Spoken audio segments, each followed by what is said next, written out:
শ্রী শ্রী রামকৃষ্ণ কথামৃত সপ্তবিংশ খণ্ড পঞ্চম পরিচ্ছেদ। ঠাকুর কাশীপুরের বাগানে আছেন, তার ট্রিটমেন্ট চলছে, অসুস্থ। সব ভক্তরা এসেছেন এবং হীরানন্দ নামে একজন ভক্ত এসেছেন। এখানে লেখা তিনি সিন্ধু দেশে থাকেন। এবার সিন্ধু দেশ কোনটা আমার মনে হয়, তখন তো ভারত পাকিস্তান এক ছিল, সিন্ধ যেটাকে বলে ওরা পাকিস্তানে, সেটাই কিনা সিন্ধু দেশ।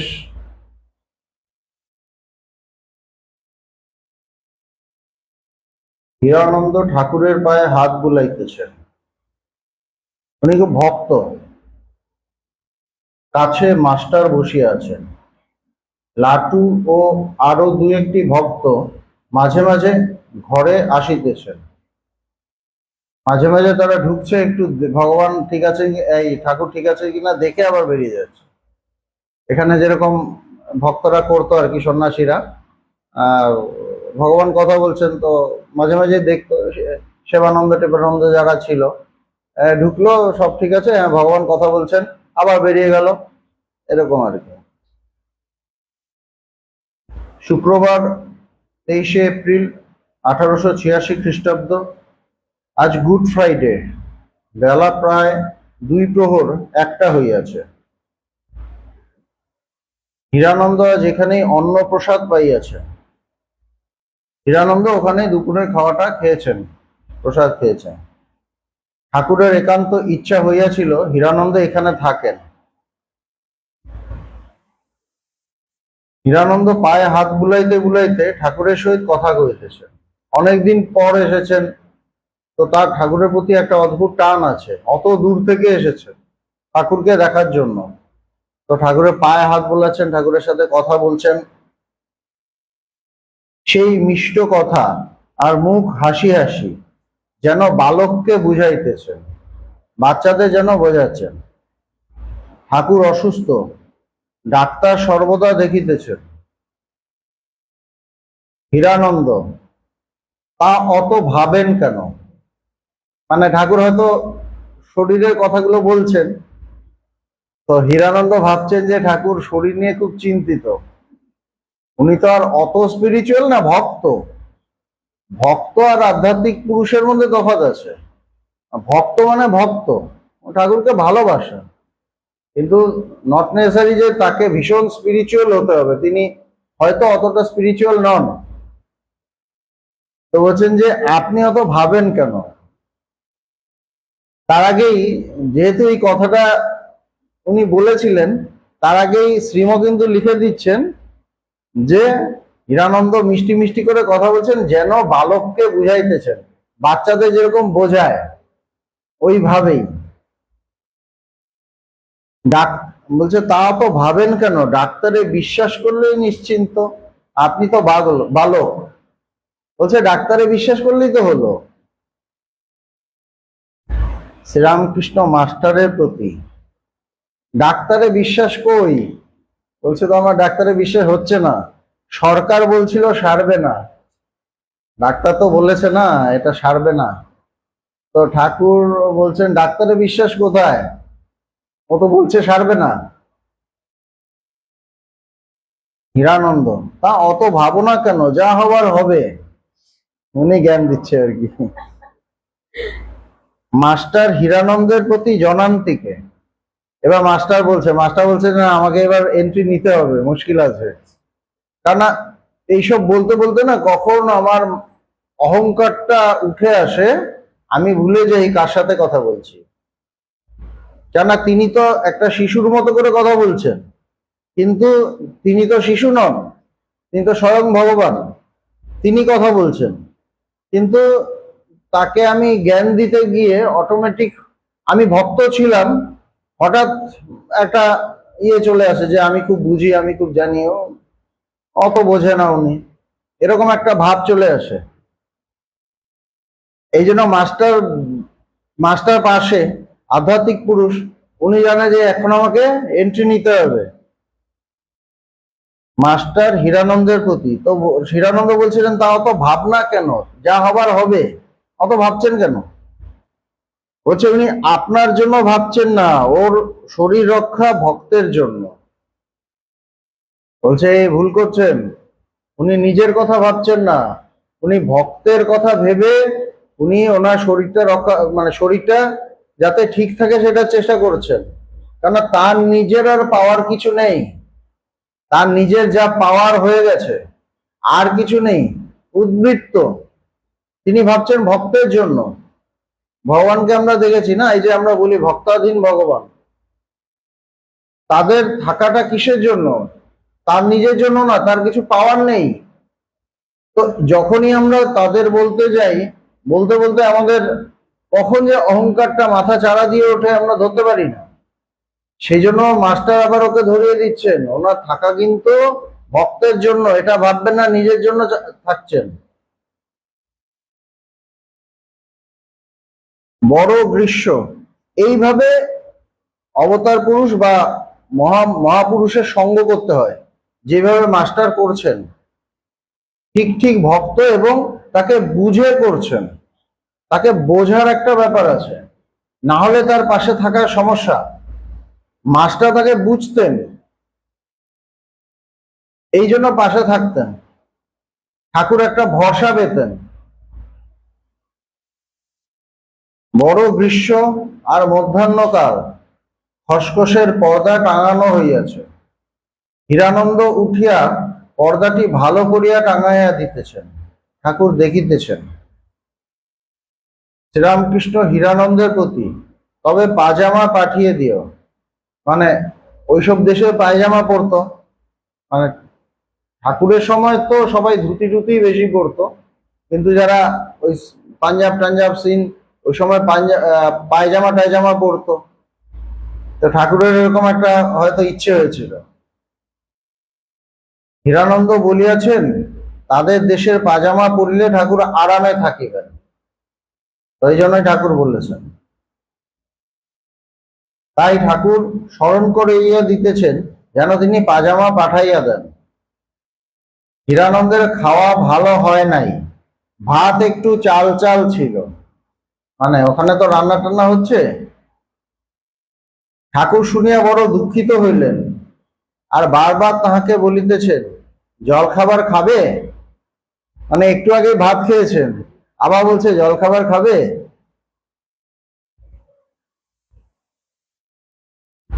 এত অসুখ, কথা কইতে পারিতেছেন না, তথাপি বারবার জিজ্ঞাসা করিতেছেন। কি সুন্দর, বারবার জিজ্ঞেস করছেন, তা খারাপ লাগছে যে খেতে পারেনি ভালো করে। ঠাকুরই বলেছিলেন তুমি থেকে যাও, তুমি খাও। আবার লাট্টুকে জিজ্ঞাসা করিতেছেন, তোদেরও কি ওই ভাত খেতে হয়েছিল?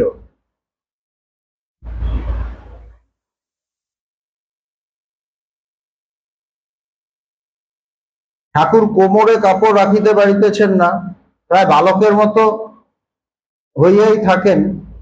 হীরানন্দের সঙ্গে দুইটি ব্রাহ্ম ভক্ত আসিয়াছেন। ঠাকুর তো তার যেরকম শেষের দিকে অবস্থা, কোমরে কাপড় রাখতে পারতেন না, তাই কাপড়খানি এক একবার কোমরের কাছে টানিতেছেন, এরকম টানছেন। শ্রীরামকৃষ্ণ হীরানন্দের প্রতি, কাপড় খুলে গেলে কি তোমরা অসভ্য বলো?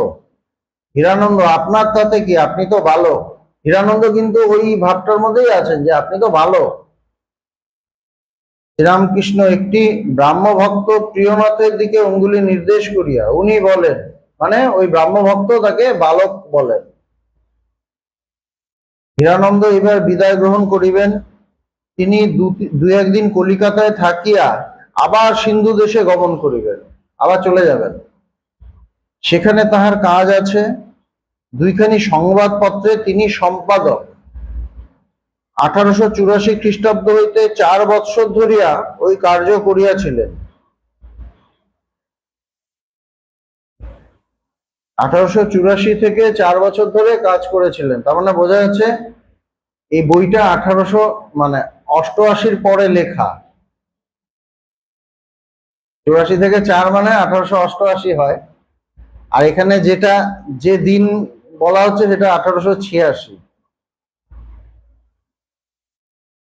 সংবাদপত্রের নাম সিন্ধু টাইমস এবং সিন্ধু সুধার। হীরানন্দ 1883 খ্রিস্টাব্দে বিএ উপাধি পাইয়াছিলেন। হীরানন্দ সিন্ধুবাসী, কলিকাতায় পড়াশোনা করিয়াছিলেন। শ্রীযুক্ত কেশব সেনকে সর্বদা দর্শন ও তাহার সহিত সর্বদা আলাপ করিতেন। ঠাকুর শ্রীরামকৃষ্ণের কাছে কালীবাড়িতে মাঝে মাঝে আসিয়া থাকিতেন। কেশব সেনের সাথে দাঁড়িয়েছিল, পরিচিত ছিল কেশব সেন। সেখানে আসতেন। কেশব সেন তো তখন বিরাট নাম। তার কাছে আসতেন, তার লেকচার টেকচার শুনতেন, তার সাথে একটা ভালো সম্পর্ক ছিল সেই থেকে ঠাকুরের সাথে। এবং তখন ঠাকুরের কাছে এসেও থাকতেন দক্ষিণেশ্বরে। শ্রীরামকৃষ্ণ হীরানন্দের প্রতি সেখানে নাই বা গেলে ঠাকুরের কষ্ট হচ্ছে, বলছে যাওয়ার কি দরকার, থেকে যাও। হীরানন্দ সহাস্যে, বাহ, আর যে সেখানে কেউ নাই? বলছে আমার তো সব বিবি বাচ্চা ওখানে। বলছে আপনি এমনভাবে বলছেন, ওখানে কি আর কেউ নেই? আর সব যে চাকরি করি। বলছে আমি তো চাকরি করি, চলবে কিভাবে? মানুষের যা, আরো ভক্ত হলে থেকে যেতেন। শ্রীরামকৃষ্ণ, কি মাহিনা পাও? ঠাকুর কত কিছু জিজ্ঞেস করছেন, কত টাকা পাও? হীরানন্দ সহাস্যে, এসব কাজে কম মাহিনা। সম্পাদকের কাজ, ওখানে অত পয়সা করি কম। শ্রীরামকৃষ্ণ, কত? হীরানন্দ হাসিতে লাগিলেন। ঠাকুর আবার বলিতেছেন, উনি বলেননি, ঠাকুর বলছেন এইখানে থাকো না, কত বলেছেন। হীরানন্দ চুপ করিয়া আছেন। শ্রীরামকৃষ্ণ, কি হবে কর্মে? আবার বলছেন, দেখছেন চুপ করে আছে, তাও ঠাকুর বারবার করে বলছেন, বলছে কর্ম করে কি হবে? হীরানন্দ চুপ করিয়া আছে। হীরানন্দ আরেকটু কথাবার্তার পর বিদায় গ্রহণ করিলেন। শ্রীরামকৃষ্ণ, কবে আসবে? হীরানন্দ, পরশু সোমবার দেশে যাব, সোমবার সকালে এসে দেখা করব।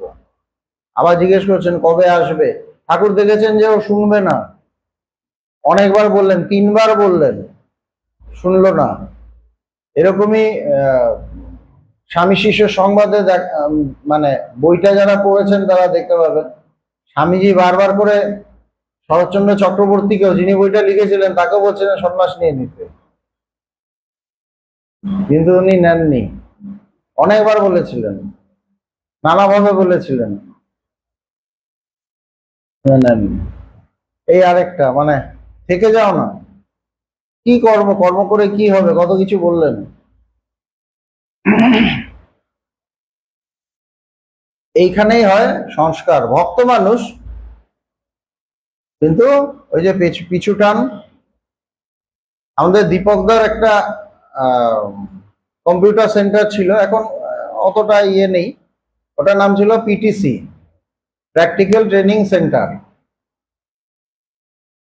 তো দীপকদা এই ভগবানের কাছে আসতো, আবার ছুটতো ওখানে, পাশেই, মানে মায়ের বাড়ির পাশেই ছিল, যেখানে এখন মিষ্টির দোকানটা আছে তার নিচটাতেই ছিল। তো আমরা সবাই বলতাম পিটিসি মানে পিছু টান সেন্টার। এই যে পিছু টান, অবতার পুরুষ বলছেন, স্বয়ং ভগবান বলছেন থেকে যাও, কি হবে কর্মে? থাকতে পারছেন না। ভক্ত ভীষণ ভালোবাসেন, কিন্তু থাকতে পারছেন না, এইটাই সমস্যা। থাকলে তার নাম হয়তো আরো বিরাট ব্যাপার হতো। বিশ্বাস করা যায় না, তারা যেটা বলেন তাদের বিশ্বাস রাখা যায় না।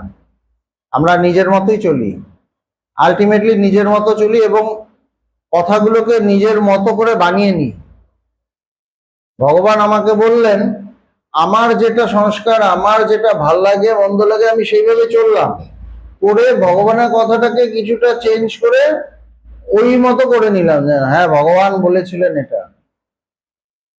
এই বড় কঠিন এই সময়গুলো। ঠাকুর এতবার বললেন জীবনের শেষের দিকে, ক্যান্সার, ওই সময় তাদের চরম আধ্যাত্মিকতা, তারা যত তাদের মানে জীবনে যত এগোতে থাকেন তত তাদের আধ্যাত্মিকতা চরম হতে থাকে। এখানে স্বয়ং একদম হয়ে বসে আছেন। কিন্তু কথাটা নিতে পারলেন না। মাস্টার ঠাকুরের কাছে বসিয়া হীরানন্দ এইমাত্র চলিয়া গেলেন। শ্রীরামকৃষ্ণ মাস্টারের প্রতি খুব ভালো না, মানে মাস্টারের ঠাকুরের ওকে খুব পছন্দ হয়েছিল, বলছে খুব ভালো না। মাস্টার আজ্ঞা হ্যাঁ, স্বভাবটি বড় মধুর।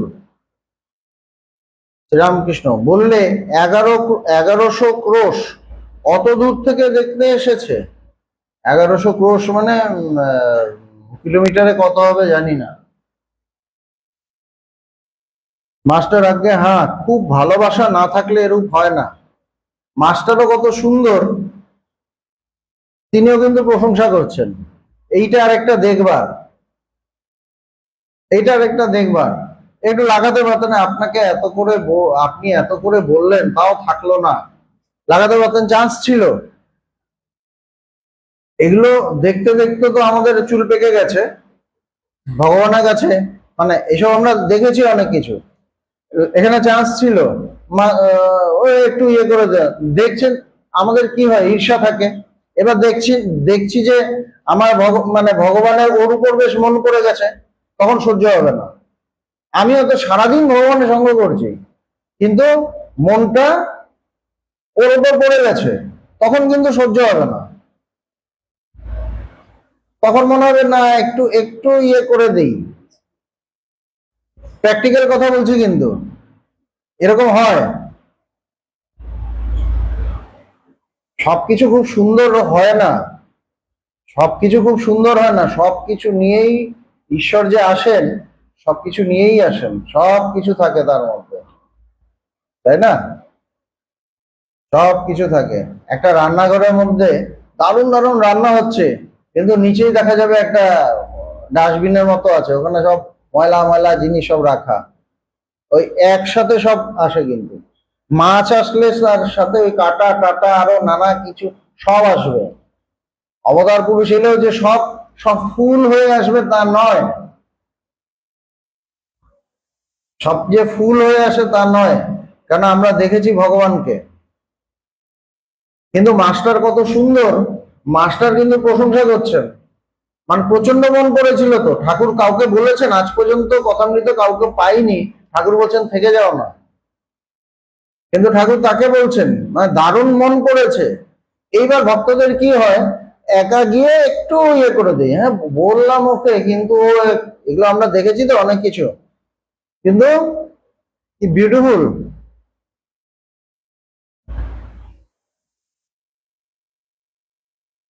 হ্যাঁ, বলছে খুব ভালোবাসা না থাকলে এরকম হয় না। রামকৃষ্ণ বড় ইচ্ছা আমায় সেই দেশে নিয়ে যায়। বলছে হীরানন্দর ইচ্ছা ওই সিন্ধ প্রদেশে ঠাকুরকে নিয়ে যাবে। মাস্টার যেতে বড় কষ্ট হবে, রেলে 4-5 দিনের পথ। মাস্টার বুঝছেন যে শরীরের এই অবস্থা এখন আর হবে না, বলছে ট্রেনে তখনই 4-5 দিন লাগবে। শ্রীরামকৃষ্ণ 3টে পাস, 3টে পাস মানে 3টে জায়গায়, মানে ট্রেন হয়তো চেঞ্জ করতে হবে। মাস্টার আজ্ঞা হ্যাঁ। ঠাকুর একটু শ্রান্ত হইয়াছেন, বিশ্রাম করিবেন। শ্রীরামকৃষ্ণ মাস্টারের প্রতি পাখি খুলে দাও আর মাদুরটা পেতে দাও, মানে নিচে শোবেন মাটিতে, এত গরম তো।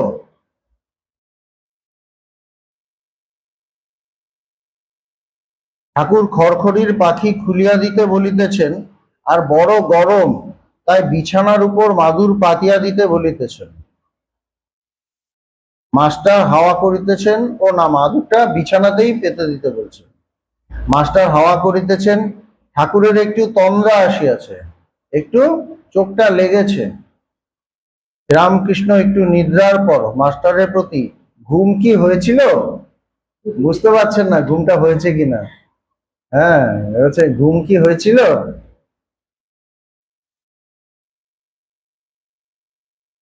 মাস্টার আগে একটু হয়েছিল। নরেন্দ্র শরৎ ও মাস্টার নিচে হলঘরের পূর্ব দিকে কথা কইতেছেন। কিছুক্ষণ পরে মাস্টার হয়তো বেরিয়ে এসেছেন। তো নরেন্দ্র শরৎ মানে স্বামী শারদানন্দ এবং মাস্টার নরেন্দ্র, কি আশ্চর্য, এত বৎসর পরে তবু বিদ্যা হয় না। বলছে মানুষ অনেক পড়াশোনা করে কিন্তু তাও তার ঠিক মতো জ্ঞান মানে বিদ্যাটা হয় না। কি করে লোকে বলে যে 2-3 দিন সাধন করেছি ভগবান লাভ হবে? তখন নরেন্দ্র অনেক সাধনা করছেন, সারা রাত তিনি ধ্যানস্থ হয়ে থাকেন, তার এরকম অনেক সময় গেছে। তো বলছে মানুষ কিভাবে বলে যে 2-3 দিন একটু সাধনা করেছি আমার ঈশ্বর লাভ হয়ে যাবে? ভগবান লাভ কি এত সোজা? শরতের প্রতি, তোর শান্তি হয়েছে, মাস্টার মহাশয়ের শান্তি হয়েছে, আমার কিন্তু হয় নাই। বলছে তোমাদের হয়ে গেছে, আমার হয়নি এখনো। নরেন্দ্রনাথ বলছেন।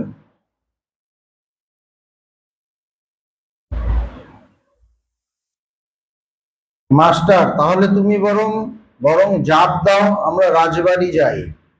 হয় আমরা রাজবাড়ি যাই আর তুমি জাপ দাও, এরকম একটা গল্প আছে নরেন্দ্র সহাস্যে। ওই গল্প উনি মানে ঠাকুর শুনেছিলেন আর শুনতে শুনতে হেসেছিলেন। বৈকাল হইয়াছে, উপরের হলঘরে অনেকগুলি ভক্ত বসিয়া আছে। নরেন্দ্র, শরৎ, শশী, লাটু, নিত্যগোপাল, কেদার, গিরিশ, রাম, মাস্টার, সুরেশ অনেকেই আছেন। সব ভক্তরা আবার এসে বসেছেন। সকলের অগ্রে নিত্যগোপাল আসিয়াছে। নিত্যগোপাল মাঝে মাঝে যেতেন, তার বয়স নরেন্দ্রের বয়সের কাছাকাছি। তো উনি মাঝে মাঝে যেতেন ও ঠাকুরকে দেখিবা মাত্র তাহার চরণে মস্তক দিয়া বন্দনা করিতেছে। ঠাকুরের পা নিজের মাথায় ইয়ে করে তিনি প্রণাম করছেন। উপবেশনানন্তর নিত্যগোপাল বালকের ন্যায় বলিতেছেন, কেদার বাবু এসেছে। কেদার অনেকদিন পরে ঠাকুরকে দেখিতে আসিয়াছিলেন। কেদার তিনি এসছেন দেখতে অনেকদিন পরে। তিনি বিষয়কর্ম উপলক্ষে ঢাকায় ছিলেন। সেখানে ঠাকুরের অসুখের কথা শুনিয়া আসিয়াছেন। কেদার ঘরে প্রবেশ করিয়াই ঠাকুরের ভক্ত সম্ভাষণ দেখিতেছেন। অনেকদিন পরে এসছেন অসুস্থ বলে। কেদার ঠাকুরের পদধূলি নিজে মস্তকে গ্রহণ করিলেন ও আনন্দে সেই ধূলি লইয়া সকলকে বিতরণ করিতেছেন। ভক্তেরা মস্তক অবনত করিয়া সেই ধূলি গ্রহণ করিতেছে। ঠাকুরকে প্রণাম করে ধুলো নিয়ে সবার মাথায় দিচ্ছেন, বা সবাইকে বোধহয় মাথায় হাত বুলিয়ে দিচ্ছেন। শরৎকে দিতে যাইতেছেন, এমন সময় তিনি নিজেই ঠাকুরের চরণ ধুলি লইলেন। শরৎ নিজেই গিয়ে আবার প্রণাম করে দিয়েছে। মাস্টার হাসিলেন, ঠাকুরও মাস্টারের দিকে চাহিয়া হাসিলেন। ভক্তেরা নিঃশব্দে বসিয়া আছেন। ঠাকুরের ভাব লক্ষণ দেখা যাইতেছে, ভাব হচ্ছে, কেন সব ভক্ত বসে আছেন, ভগবান এবং ভক্তরা বসে আছেন, ভাবটাও চড়ছে। মাঝে মাঝে নিঃশ্বাস ত্যাগ করিতেছেন, যেন ভাব চাপিতেছেন, ভাবটা চাপছেন, কষ্ট হচ্ছে।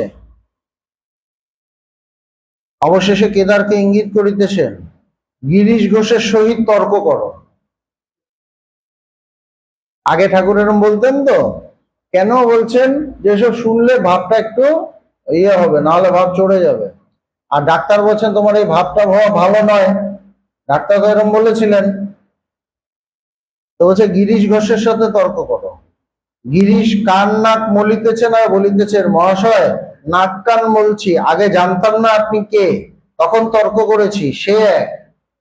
বলছে এখন আর ওই দিন নেই, এখন আর ওটা পারবো না। আগে বুঝতাম না, আমি নিজেকেও খুব কিছু একটা মনে করতাম, তখন তর্ক টর্ক করেছি। গিরিশের কিন্তু সব চেঞ্জ হয়ে গেছে।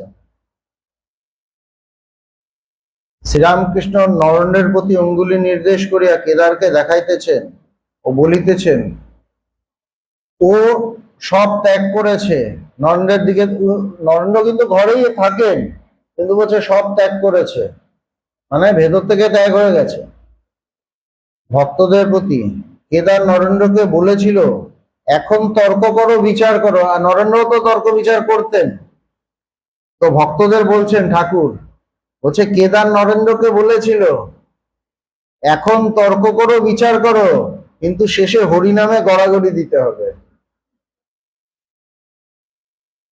নরেন্দ্রের প্রতি, কেদারের পায়ের ধুলা নাও, বলছে ও বলেছিল নরেন্দ্র তো অনেক কথা বলতেন না, এবং ঠাকুরকে তো অনেক কিছু বলে দিতেন, এটা তোমার মনের ভুল, এই সেই, ঠাকুরের কষ্ট হতো কিছু কিছু জায়গায়।